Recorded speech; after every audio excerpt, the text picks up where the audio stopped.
योगेश, ये चाकू तुझे किसने मारा? मरा नहीं माँ, मुझे मारा गया। योगेश! और तेरे अच्छे सेहत की कामना के लिए ही मैं वैष्णो देवी गई थी ना, और आज भी हम दोनों इसीलिए ही जगराता में जा रहे हैं। करिश्मा, तुझे ब्यूटी पार्लर जाना था ना, जा हुआ पार्लर, मैं तुझे जगराता में ही मिलूंगी। जी माँ। जा।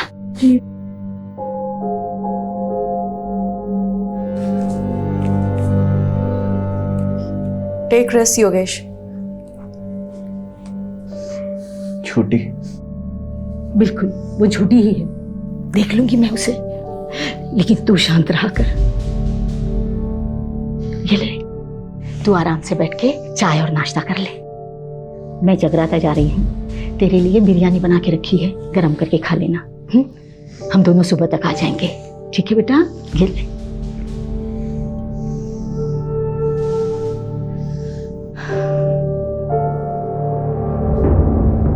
सब झूठे,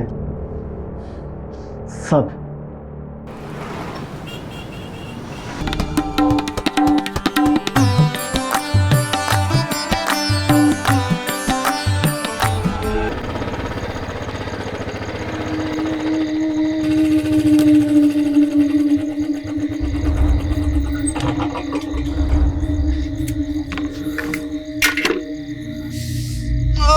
क्या कर रहा है तू? क्या कर रहा है? चल ऊपर चल। बस राजीव साहब, अपने अंदर ना आजादी की हवा भर रहा हूँ। फिलोसोफर, हवा भर ली, टाइम पास कर लिया, चल ऊपर चढ़। बंटी की पूरी गैंग को पकड़वाकर मैंने अपना वादा पूरा किया, अब आप अपना वादा पूरा करिए। तू टेंशन क्यों ले रहा है? विटनेस प्रोटेक्शन सेल में तेरा नाम डाल दिया है, तेरी सजा कम हो जाएगी, उन्हें बात कर ली है। तू चलना, टाइम वेस्ट क्यों कर रहा है? चल। शुक्रिया राजीव साहब। हाँ चल चल चल। उसका लाइट का ध्यान रखना, ठीक है? अपने सेल में जाना चुपचाप। ठीक है ठीक है। चल ऊपर चल।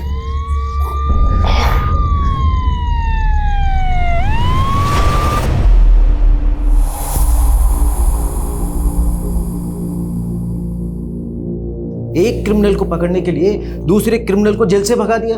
आई एग्री सर, राजीव ने जो किया वो गलत था, लेकिन आप उसका रिजल्ट भी तो देखिए सर। बंटी जो 2 साल से फरार था, हमारे हाथ नहीं आ रहा था, ओनली बिकॉज ऑफ राजीव वो आज हमारी कस्टडी में है। आप राजीव को बुलाइए। सर।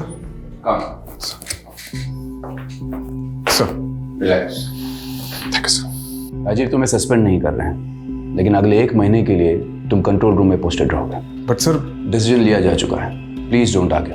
बट सर मैं तुम आज ही कंट्रोल रूम ज्वाइन करोगे। सर मैं मानता हूँ कि मैंने कानून तोड़ा है, लेकिन आप ही बताइए, अगर एक एम्बुलेंस इमरजेंसी में सिग्नल तोड़ती है तो क्या आप एम्बुलेंस के ड्राइवर पर कानून तोड़ने का चार्ज लगाएंगे? हाँ, मेरा तरीका गलत हो सकता है, लेकिन मेरा इरादा बिल्कुल भी नहीं सर।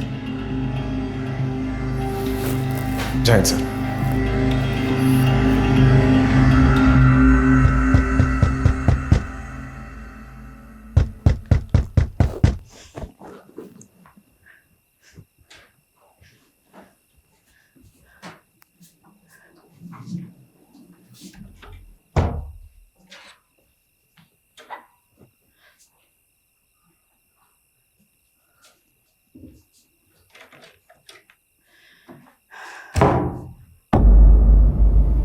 योगेश,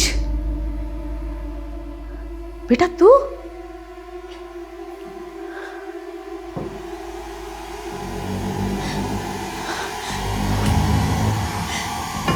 क्या है ये?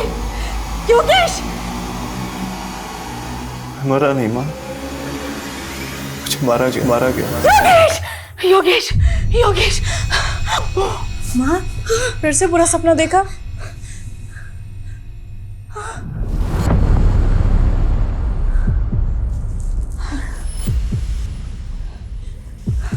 आप पानी पीजिए।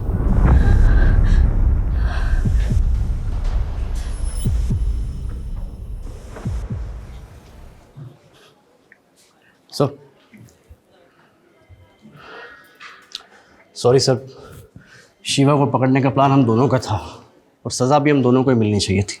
तू क्यों गिल्ट फील कर रहा है? तुझ पे थोड़ी सीनियर्स पे गुस्सा हूं मैं। ये पटक दिया कंट्रोल रूम में, उससे अच्छा सस्पेंड ही कर देते। सर, आपकी माताजी आई है। मेरा मतलब है आपकी मम्मी की सिफारिश लेकर कोई माताजी आई है। कौन है? मेरा नाम गीता गुप्ता है और ये है मेरी बहू करिश्मा। आपकी माँ जब भी यहाँ होती है तो वो और मैं एक ही माता की चौकी मंडली में जाते हैं। ओह, आई एम सॉरी बट 4 महीने पहले आपके ही बेटे योगेश की हार्ट अटैक से मौत हुई थी, राइट?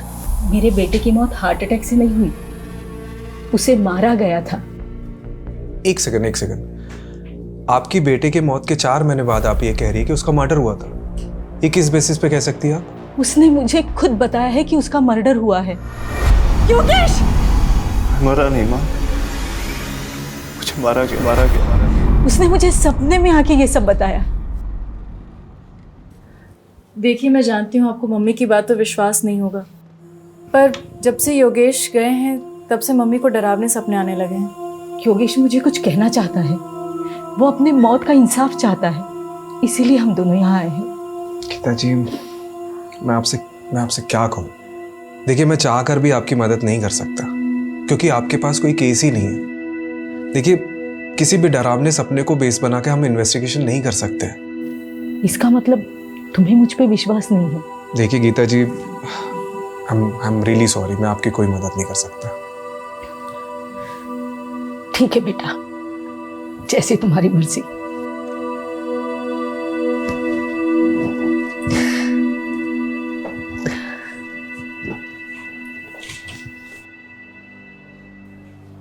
आंटी जी की कहानी काफी फिल्मी थी।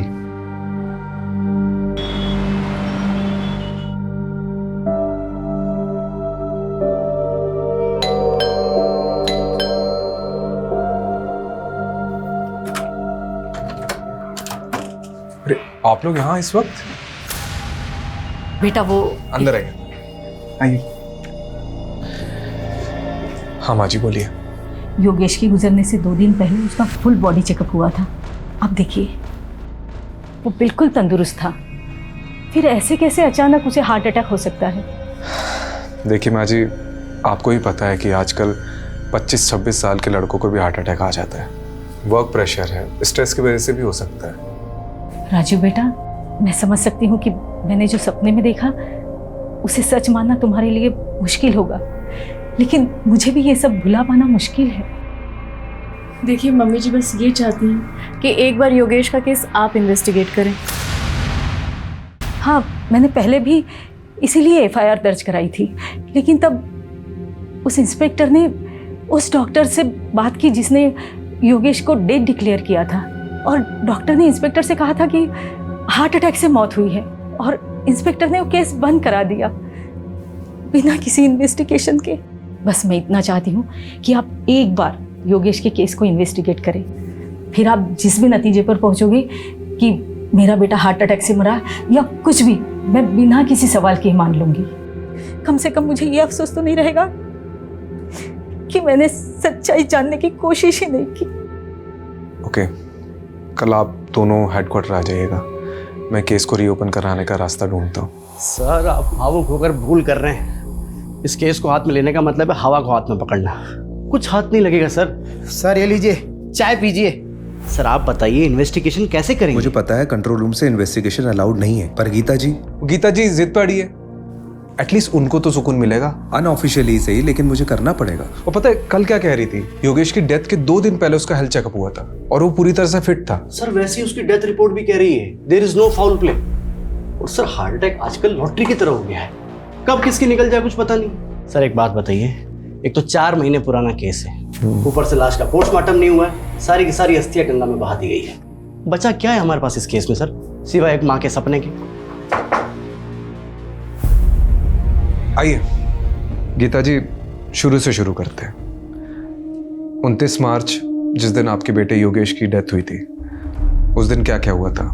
29 मार्च को सुबह 4-4:30 बजे के आसपास मैं और करिश्मा जगराता से वापस घर पे लौटे थे।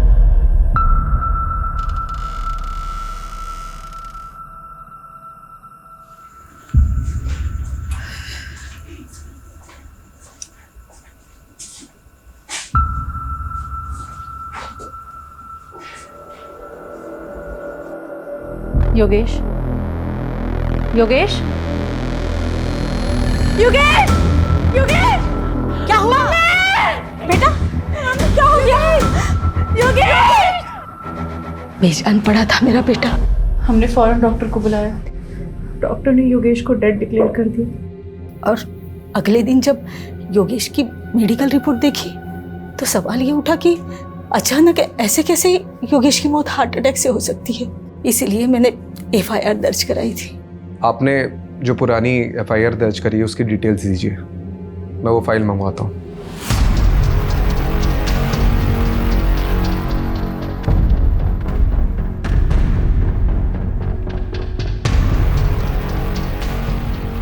केस रीओपन हो रहा है, इसलिए योगेश के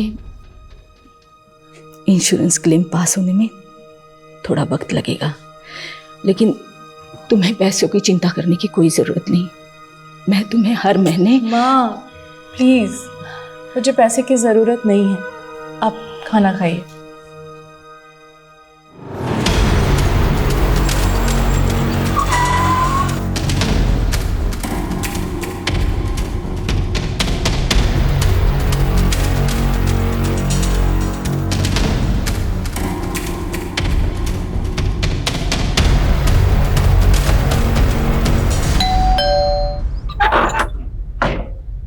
हेलो, योगेश का कमरा देख सकता हूँ अगर आपको कोई प्रॉब्लम ना हो तो।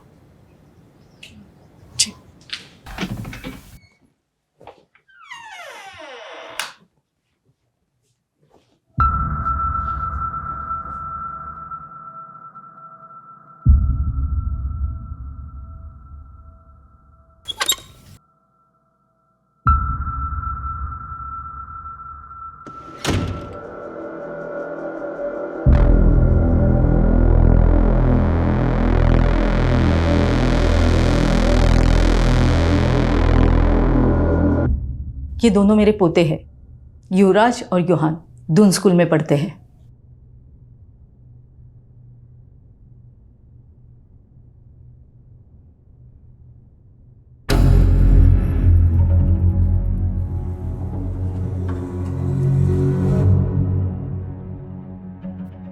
ये कौन है? विवेक, योगेश का दोस्त और बिजनेस पार्टनर भी।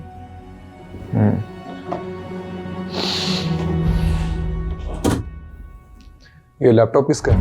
योगेश का। करिश्मा जी, आपके पास योगेश की कोई फोटो होगी उस दिन की जिस दिन उसकी डेथ हुई? मेरे बेटे युहान ने अपने भाई के लिए लिया था।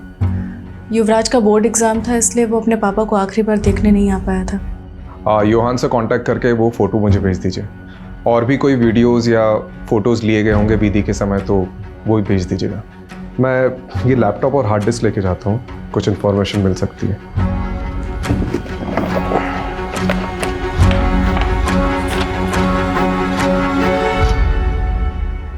ये कौन सी दवाई ले रहा था योगेश? Anti anxiety pills. आज जो अपॉइंटमेंट है आप उसकी लिस्ट लेके आए। देखिए आज किसकी। डॉक्टर साहब मुझे अभी आपसे बात करनी है, बहुत जरूरी। Okay okay, calm down calm down. नहीं डॉक्टर काम डाउन। नहीं डॉक्टर साहब, योगेश काम डाउन। क्या चला आपको समझ में नहीं आ रहा? मेरे साथ क्या हो रहा है? योगेश शांत हो जाओ, शांत हो जाओ योगेश, रिलैक्स। अब बोलो योगेश, क्या बात है? सो नहीं पा रहा हूँ, कल से भी पूरी रात जगा रहा मैं। दिमाग कह रहा है सो जाओ सो जाओ, पर आंखें दिमाग का साथ ही नहीं दे रही। स्लीपिंग पिल्स दी थी ना, काम नहीं कर रही? नहीं डॉक्टर, अगले महीने 28 तारीख को मेरी मीटिंग है दुबई में। करोड़ों की डील है और मेरा हाल देख रहे हैं आप।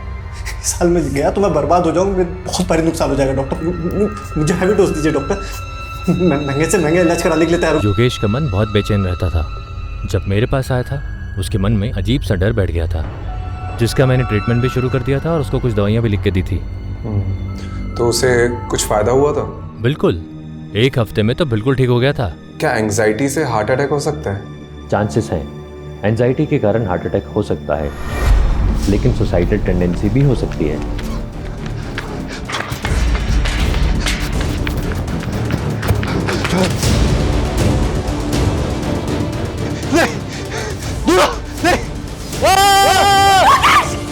योगेश! योगेश! माँ, फिर से बुरा सपना देखा?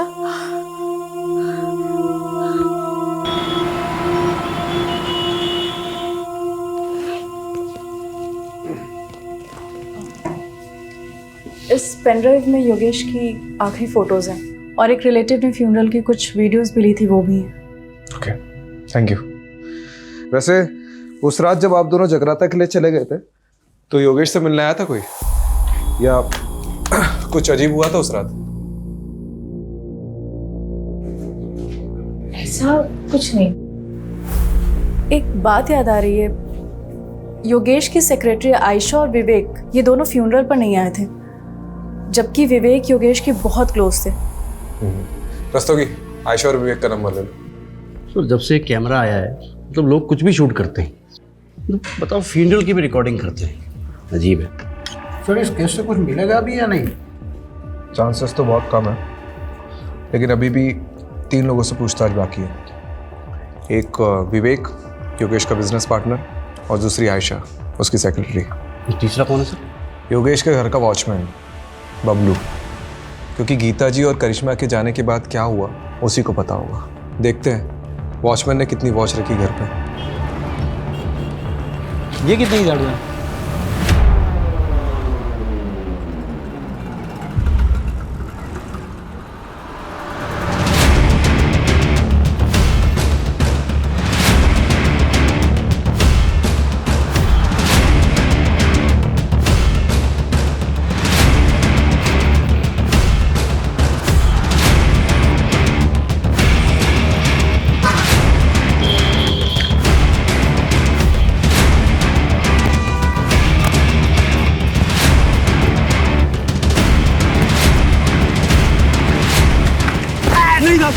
मैंने कुछ नहीं किया था, मैंने कुछ नहीं किया, मुझे कुछ नहीं किया ना। नहीं था। वेरी गुड, हम भी ऐसे ही इंसान को ढूंढ रहे जिसने ना कुछ भी नहीं किया, बाद में ना सब कुछ बता।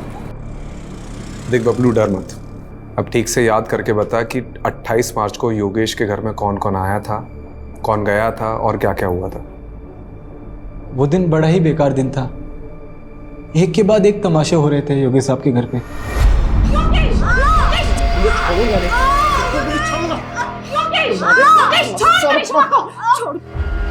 फिर गीता जी आई, उन्होंने योगेश साहब को समझाया।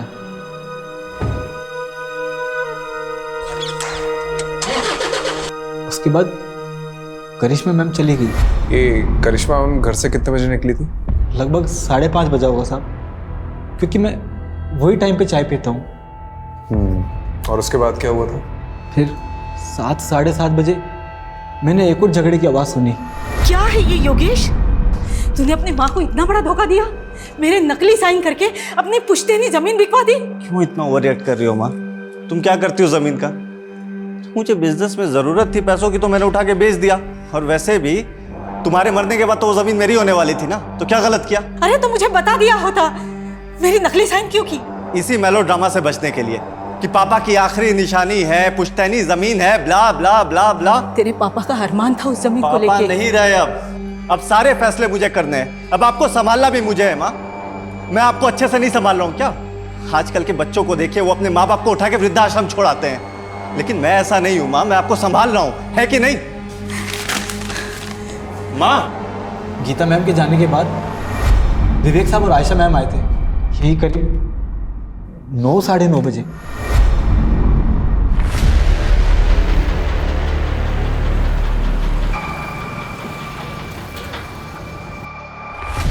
विवेक सर और आयशा मैडम जी जब आए तब घर के अंदर जाने से पहले दोनों काफी देर तक कार में कुछ बातें कर रहे थे।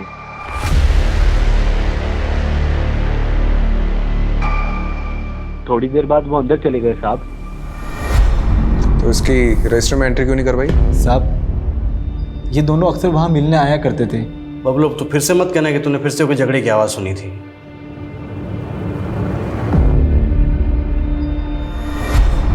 योगेश बहुत हो गया तेरा, मान ले मेरा प्रपोजल में तंग आ गया हूँ तेरी जिद से।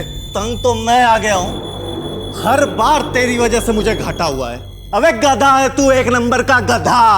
साले अगर नंगों के शहर में ना तुझे लंगोट बेचने के लिए बेच दूं तो वो भी नहीं बेच सकता तू। साले बहुत सुन ली मैंने तेरी बकवास। तू मुझे अपना डिसीजन बता कि तू है या नहीं मेरे साथ। नहीं हूं, बोल अब क्या करेगा बोल। कॉलर छोड़। नहीं छोड़ूंगा, कॉलर छोड़। नहीं छोड़ूंगा साले। योगेश काम डाउन, इधर बैठो तुम। सिट। सर आप भी बैठिए। आप लोग दोस्त हैं और बिजनेस पार्टनर्स हैं। अगर आप साथ में काम नहीं कर सकते तो अलग हो जाइए। ये क्या तरीका है? आयशा मैडम ने बात को संभाल लिया, फिर दोनों शांत होकर बैठ गए। थोड़े टाइम बाद आयशा मैम वहाँ से चले गए और फिर ठीक आधे घंटे बाद विवेक साहब भी वहाँ से चले गए गाड़ी में बैठकर। उसके बाद कोई नहीं आया साहब। कोई आया नहीं है? तूने देखा नहीं? साहब 12 बजे मैं सोने चला जाता हूँ, उसके बाद कोई आएगा भी तो कैसे पता लगेगा मुझे? ये सब तूने गीता जी और करिश्मा को बताया था?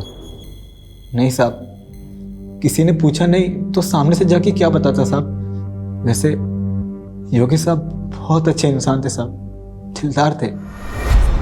अरे बबलू, जी साहब। कोई वो तो कुछ नहीं साहब, बस वो। ये लो 1 लाख रुपए पूरे तुम्हारी माँ के इलाज के लिए, अच्छे से करवाना। शुक्रिया साहब, मैं ये रकम आपको जल्दी ही 1 साल में वापस लौटा दूंगा साहब। मेरे पैसे मेरे अपने ही खा जाते हैं।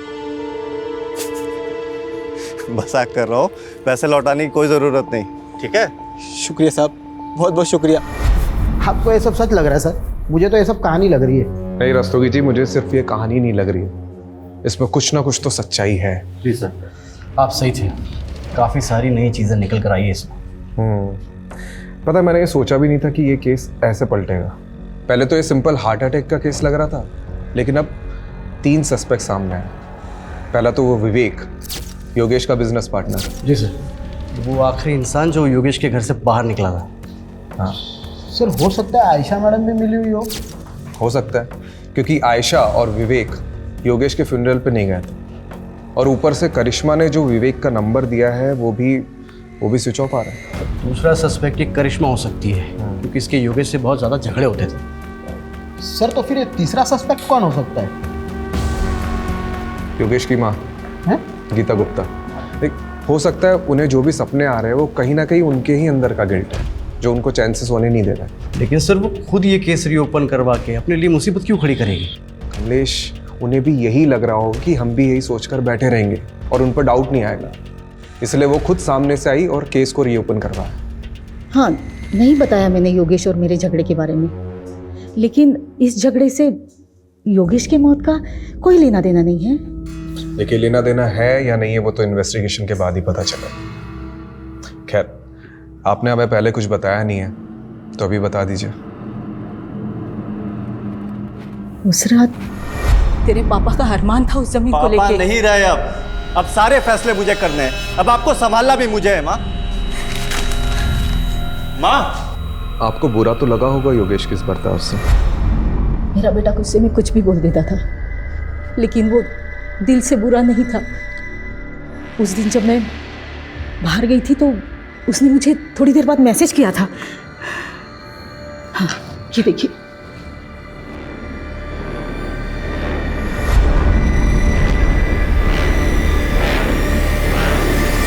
जी सर, हमारा झगड़ा हुआ था। एक्चुअली योगेश थोड़ा इम्पल्सिव था, बात बात पर गुस्सा हो जाता था।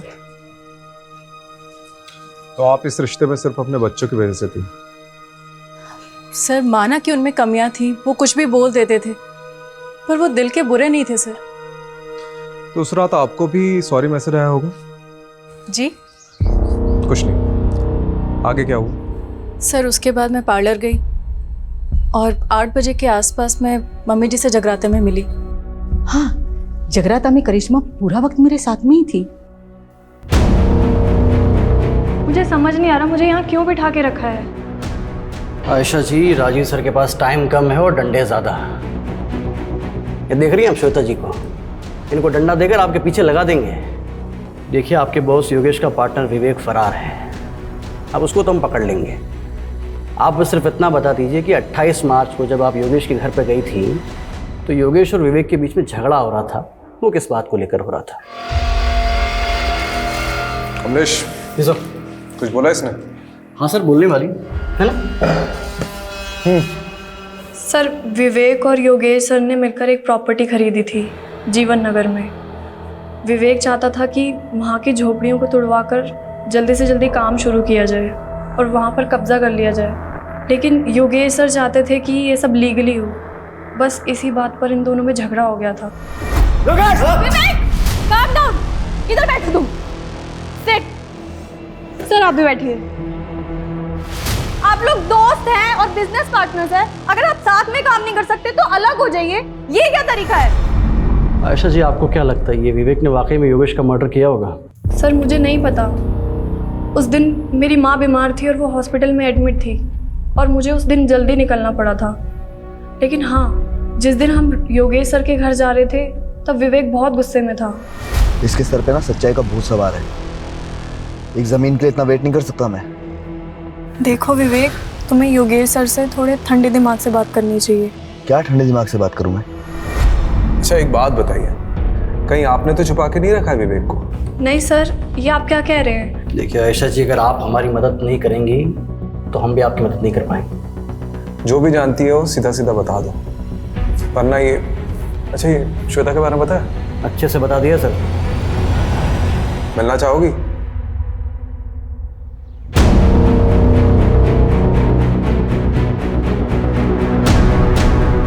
सर आयशा ने जो लोकेशन बताई थी उस पर हम नजर रखे हुए हैं।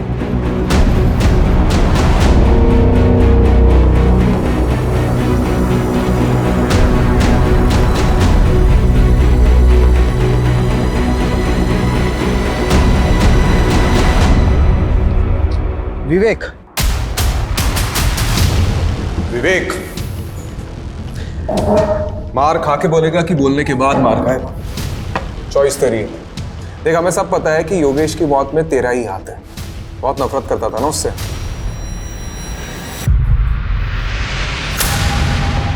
कितने? 12 लाख रुपए। और ब्याज कर मिलाकर कितने देने तेरे को? 15 लाख रुपए चोपड़ा को। चले एक बार मार्केट से पैसा उठाने से पहले मुझसे पूछ तो लिया होता। इस साले ने अपनी गाड़ी तक बेच दी। अब तुम शांत। चुप, कोई नहीं बीच में बोलेगा। योगेश, माँ आप भी चुप, एकदम चुप माँ। इससे गलती हुई है और इसे इसकी गलती की सजा मिलनी चाहिए। क्यों साले, है ना? ये है तेरी गलती की सजा। नई गाड़ी तेरे लिए। पर योगेश, अरे रख, चोपड़ा को मैंने आधे पैसे दे दिए हैं और आधे उसको तू देगा, ठीक है? और अब ये सब सारी चीजें खत्म कर और चुपचाप मेरे साथ बिजनेस में आ जा। चुप, चल आ जा। सर मैं क्यों उसे मारूंगा? योगेश और मैं तो भाइयों की तरह थे।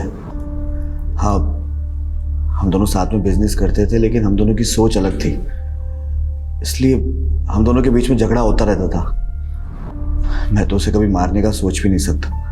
आज मेरे पास जो कुछ भी है वो सब योगेश का ही तो है। भाई मानता था ना उसे, तो उसके फ्यूनरल पे क्यों नहीं गया? सर उस रात हमारे बीच में बहुत झगड़ा हुआ था, और जब मुझे पता लगा कि उसी रात उसे हार्ट अटैक आया तो मुझे लगा कि सब कुछ मेरी वजह से हुआ है। मैं बहुत गिल्ट में था सर, इसलिए नहीं गया। गिल्टी तो हम भी मान रहे हैं। उस रात को योगेश के सर पे फ्लावर वास फोड़ने वाला था ना तू। आयशा ने हमें सब कुछ सच बता दिया है। नहीं सर, मैं ऐसा क्यों करूँगा? हाँ, हमारे बीच उस रात को बहुत झगड़ा हुआ था, लेकिन आयशा के जाने के बाद मैंने और योगेश ने दिल खोलकर बातें की थी। और सर उसने मुझे अपनी तकलीफ के बारे में बताया था। कैसी तकलीफ?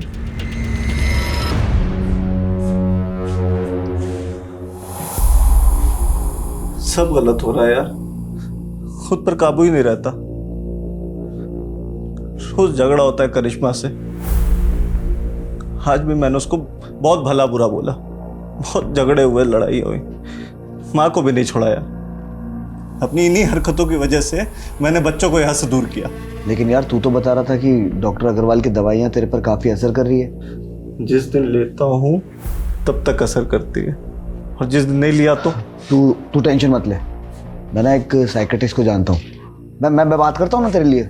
तू रिलैक्स कर। मुझे पता है तुझे बेस्ट रिलैक्स कराने का तरीका। एक मिनट रुक।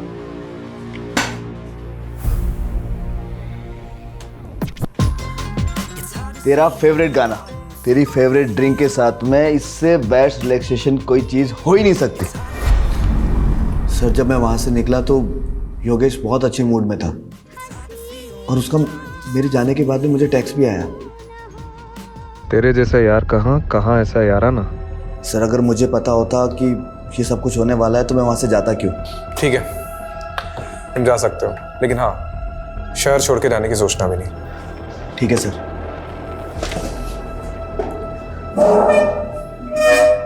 सर वो मुझे आपको कुछ बताना है। सर योगेश की मम्मी गीता आंटी, एक्चुअली एक ज़माने के अंदर मेरे पापा और योगेश के पापा बहुत अच्छे दोस्त थे, लेकिन जब उनकी शादी गीता आंटी से हुई तो उनका बिहेवियर बिल्कुल चेंज हो गया। और फिर जब कॉलेज में मेरी और योगेश की मुलाकात हुई तो हम दोनों ही बहुत अच्छे दोस्त बन गए और सब कुछ नॉर्मल हो गया। लेकिन सर गीता आंटी ना काफ़ी कंट्रोलिंग फ्रीडी लेडी है। पति हो या फिर बेटा, वो दोनों को कंट्रोल करके रखती थी। उनको उसी में खुशी मिलती थी। तो शायद सर कुछ। ठीक है, तुम जाओ।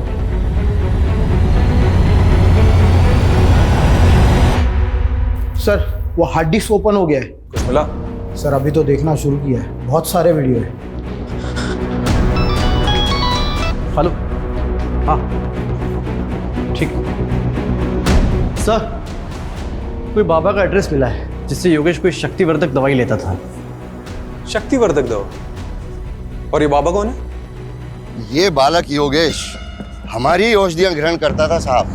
कैसी औषधि? बहुत दुर्लभ औषधि हैं और बहुत कीमती भी। ऐसी क्या खास बात है इस औषधि में? ये औषधि मानव को महामानव बनाती है साहब। खाते ही व्यक्ति के शरीर में ऊर्जा का संचार होने लगता है। ऐसे मान लो कि जैसे 10-10 हाथियों की शक्ति उसके अंदर आ गई हो। बहुत अद्भुत औषधि है साहब, बहुत अद्भुत।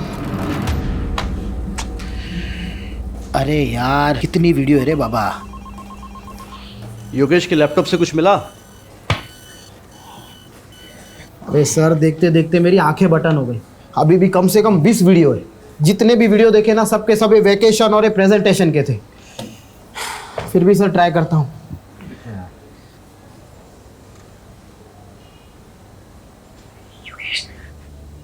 दूर रहो मुझसे, योगेश दूर रहो मुझसे। योगेश मुझे प्लीज, योगेश दूर रहो मुझसे। डरो मत करिश्मा। सर एक मिनट, ये सुनिए।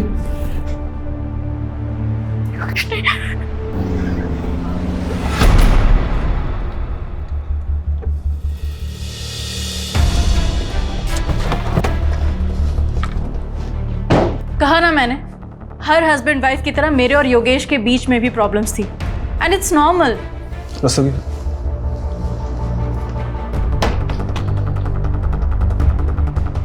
दूर रहो मुझसे, योगेश दूर रहो मुझसे। ये सब आपको नॉर्मल लगता है? डरो मत करिश्मा। योगेश नहीं।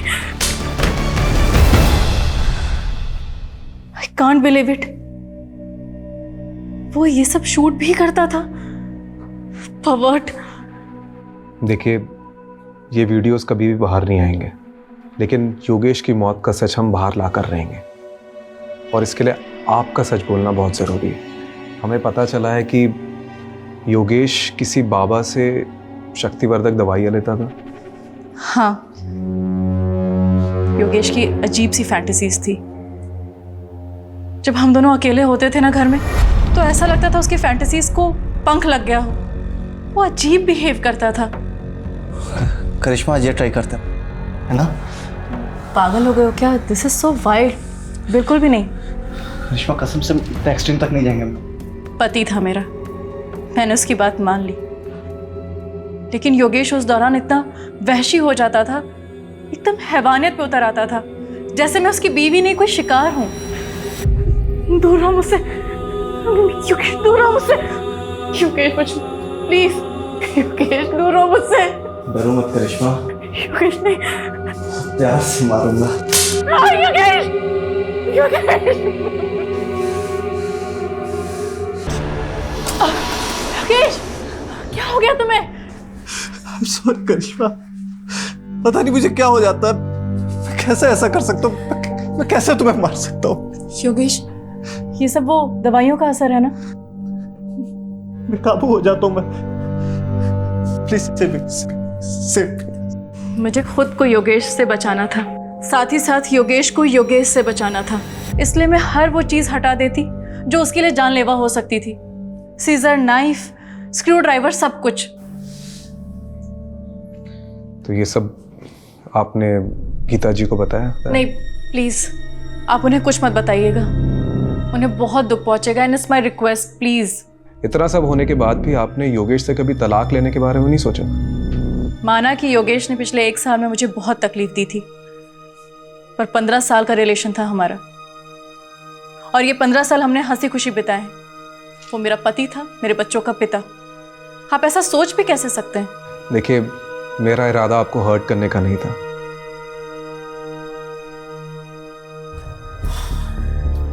मुझे ये योगेश का कैरेक्टर समझ में नहीं आ रहा। राम और रावण दोनों बसे थे सर उसमें। कमलेश, राम और रावण तो हम सब में बसे होते हैं। अब मैटर ये करता है कि हमारा दिमाग किसकी सुनता है, राम की या रावण की। सर बात वहीं आकर रुक जाती है।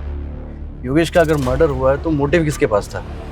विवेक, जिसकी उसने बहुत बेइज्जती की थी। नहीं नहीं नहीं, इन सब में सबसे ज्यादा सफर करिश्मा ने किया है। तो अगर किसी के पास सबसे ज्यादा स्ट्रॉन्ग मोटिव है तो वो है करिश्मा। सर आपका शक अगर सही भी है तो करिश्मा ने करिश्मा किया कैसे? योगेश की माँ ने हमें गवाही दी है, करिश्मा जगराते में रात भर उनके साथ थी। लेकिन ऐसा कौन कह रहा है कि हमें गीता जी पर भरोसा कर लेना चाहिए? वो भी तो अपनी बहू के साथ मिली हो सकती है। चेक करो, इन सब पर नजर रखो। और हाँ, इनके मोबाइल डिटेल्स, लोकेशन डिटेल्स और सोशल मीडिया डिटेल्स सब चेक करो, इंक्लूडिंग गीता जी।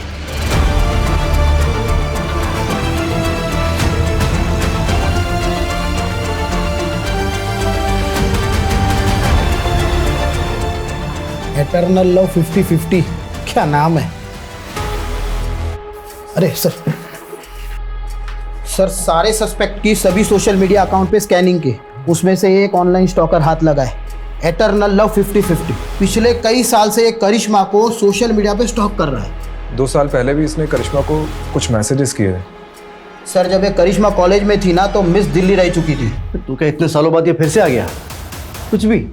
अरे सर ऐसा ही है, ये स्टॉकर ने कितनी बार करिश्मा को प्रपोज भी किया था, पर कुछ टाइम बाद करिश्मा के डांटने पर इसने मैसेजेस करना बंद कर दिया। इसका प्रोफाइल तो देखो, है कौन ये? इसका प्रोफाइल तो देखो, है कौन ये? लगता है ये HNF जिम का मेंबर है। रस्तोगी, ये जिम के मेंबर्स की लिस्ट निकालो। कितने लोग हैं? 5000 के आसपास लोग हैं। मेरे गांव से भी ज्यादा लोग तो तुम्हारी जिम में हैं।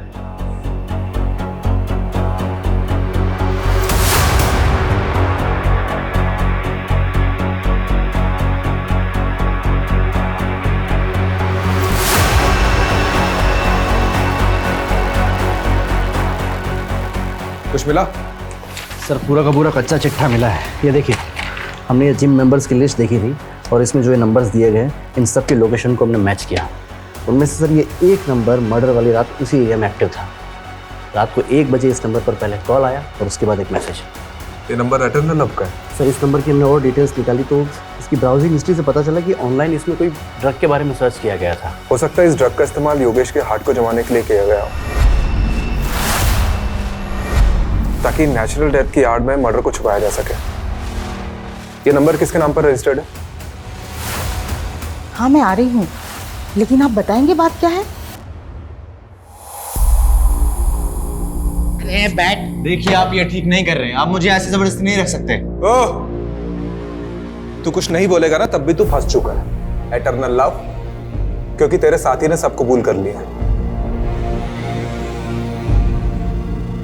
मुझसे गद्दारी? गद्दारी नहीं, समझदारी की उसने। अब तू डिसाइड कर तुझे क्या करना है।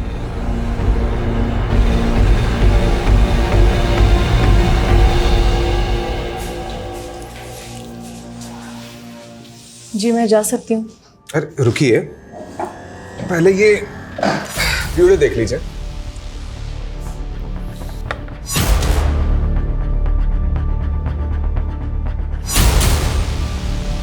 करिश्मा जी, आपके एटर्नल लव ने अपना जुर्म कन्फेस कर लिया है। और वो केमिस्ट जिससे आपने ब्लड थिकर खरीदा था, उसका भी पता हमने लगा लिया है। मेडिकल से खरीदा था ना, तो ढूंढते ढूंढते पैर दर्द करने लग गए मेरे। करिश्मा जी, अब तो कन्फेस कर लीजिए, थोड़ी सजा कम हो जाएगी। सब कुछ ठीक होता, लेकिन माँ को सपने आने लगे। सपने में योगेश देखने लगा।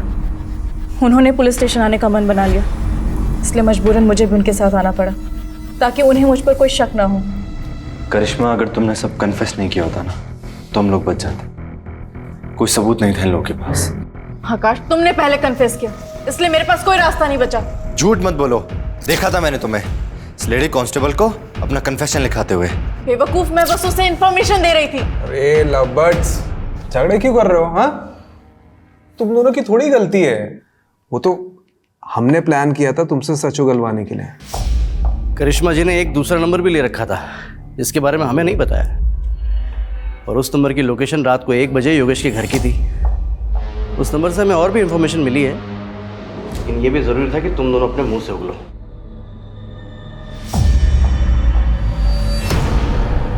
मैंने योगेश की दोस्ती आकाश से कराई थी, ये भी प्लान का एक हिस्सा था। उस रात हमारे जाने के बाद आकाश घर पर आया था। आकाश तू? योगेश, अरे वो दरवाजा खुला देखा तो मैं अंदर आ गया। ये देख स्कॉच लाया हूँ, महफिल जमाते हैं। जा किचन से ग्लास लेके चल मैं लाया।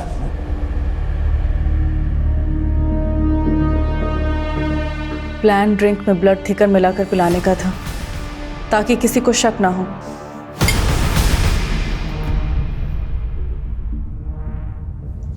लेकिन योगेश को शक हो गया। तुमने इसमें कुछ मिलाया है क्या? नहीं तो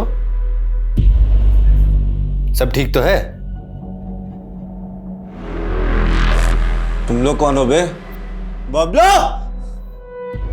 मैं जगराता में थी, लेकिन बेसब्री से आकाश के कॉल का इंतजार कर रही थी। जब काफ़ी देर तक कॉल नहीं आया तो मुझे टेंशन होने लगी, और मैंने मम्मी से वॉशरूम का बहाना मारा और पीछे के रास्ते से घर लौटी। मम्मी, मैं वॉशरूम से आती हूँ। जब मैं घर पहुंची तो देखा कि योगेश अकेला सब पे भारी पड़ रहा था। योगेश! करिश्मा, अच्छा हो तुम आ गए। पुलिस को फोन करो। ये आकाश मुझे मारने के लिए आए। योगेश! तुम्हें कुछ नहीं हुआ है, शांत हो जाओ। मैं आ गई हूँ ना, मैं आ गई हूँ ना। ये लोग मुझे मार देंगे। तुम्हें आज दवाई नहीं खाई है ना, इस वजह से हो रहा है। कुछ नहीं हुआ है तुम्हें, तुम आराम करो। कोई तुम्हारा दुश्मन नहीं है योगेश, आराम करो। मैं आ गई हूँ ना, सो जाओ, तुम सो जाओ। रिलैक्स रिलैक्स, तुम सो। तुम्हें आराम की जरूरत है ना? कुछ नहीं हुआ तुम्हें। जोर से मारो, बचना नहीं चाहिए।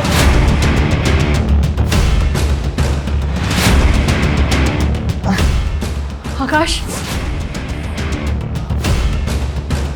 सारा कमरा साफ कर देना, कोई सबूत नहीं रहना चाहिए, और ऐसा लगना चाहिए दिल के दौरे से मरा है। मैं जगराते में जा रही हूँ, और सुनो, काम होने पर ना मुझे मैसेज करना। ठीक है? बाय। जी चलो देखो।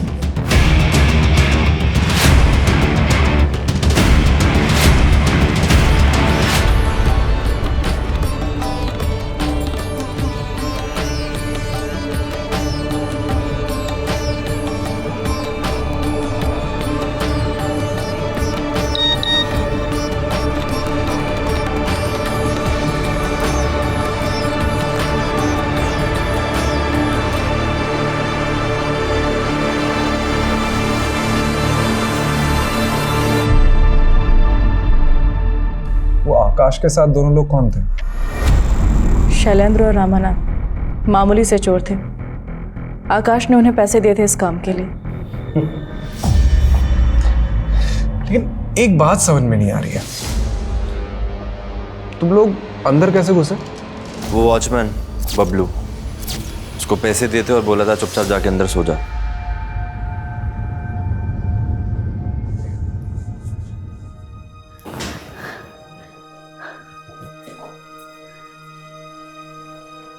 करिश्मा, तुझे अगर इतनी तकलीफ ही थी तो छोड़ देती मेरे बेटे को। जान से मारने की क्या जरूरत थी? कमलेश, रस्तोगी चलो।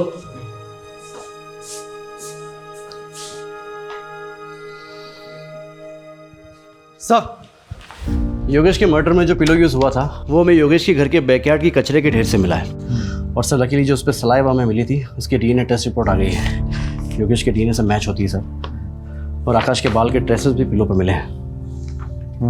ये स्ट्रॉन्ग एविडेंस बनेगा इस केस में। Right sir. और बबलू का क्या हुआ? सर बबलू को तो धर लिया है। ये न्यूज़ देखिए क्या हेडलाइंस छपी है। 4 महीने बाद खुला मौत का राज, पत्नी ही निकली कातिल। क्या केस था ये? कोई मानेगा भी नहीं कि एक सपने ने सच्चाई सामने ला दी।